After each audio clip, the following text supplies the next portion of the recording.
दोस्तों नमस्कार। ये सतपाल सिंह निराश चैनल है और मैं हूँ सतपाल सिंह निराश। ये अमेरिका और ईरान जो हैं और इज़राइल, ये तीन फैक्टर हैं, तो समझौता इनमें हो मुश्किल है, क्योंकि ईरान में तीन तरह के लोग हैं। एक तो हैं कट्टरवादी, जो कि ये सोचते हैं कि अपनी जान बलिदान करने से, कुर्बान करने से हमें जन्नत मिलेगी, 72 हूरें मिलेंगी। एक तबका ये है कि वो सोचता है कि खुल के जियो, आज़ादी से जियो और शांति से रहो,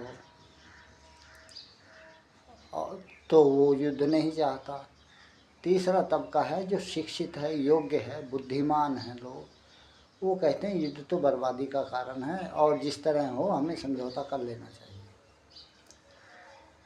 तो इसलिए वहाँ जो तीनों एक जगह मिल नहीं पा रहे और समझौता हो नहीं पा रहा। अब पहले सत्ता पे काबिज कट्टरपंथी था, अब उसकी जो शहरे ऊपर वाले चुने चुने मार दिए।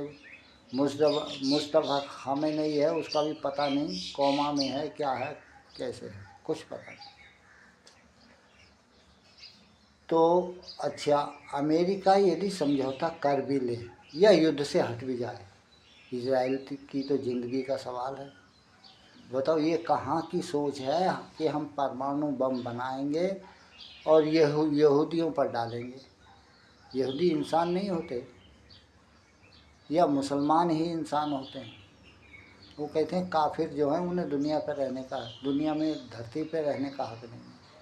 अब ये सोच कट्टरपंथियों की है ईरान में, वो ही समझौता नहीं कर रहे। अब चलो एक बात मान सकते हैं, उन्होंने हार्मूज ब्लॉक कर दिया है, उससे टैक्स ले रहे हैं, उनकी हालत जर्जर होगी, चलो मान सकते हैं कि वो अपना खर्चा चलाने के लिए ऐसा कर रहे हैं। लेकिन यूरेनियम जो है संवर्धित, उसे तो सौंप दे। और यदि ईरान को छूट दे दी जाती है तो 20-22 देश ऐसे हैं जो बिल्कुल कगार पर हैं परमाणु बम बनाने के, और इस्लामिक ही हैं। वो क्या करेंगे जिसकी जैसी सोच है। अब किम जोंग उन, उत्तरी कोरिया, उसके पास भी परमाणु बम है, लेकिन उसने कभी धमकी नहीं दी, जबकि अमेरिका से उसकी खूब दुश्मनी है। उसने कभी धमकी नहीं दी, उसने ये नहीं कहा कि क्रिश्चियन हैं तो मैं इन्हें मार दूँगा, या मुसलमान हैं या हिंदू हैं या यहूदी हैं या पारसी हैं, हम इन्हें बम गिरा के ख़त्म करेंगे। तो ये इनकी सोच की गलत। अब ये सोच कैसे बदली जाए ये तो नहीं कहा जा सकता।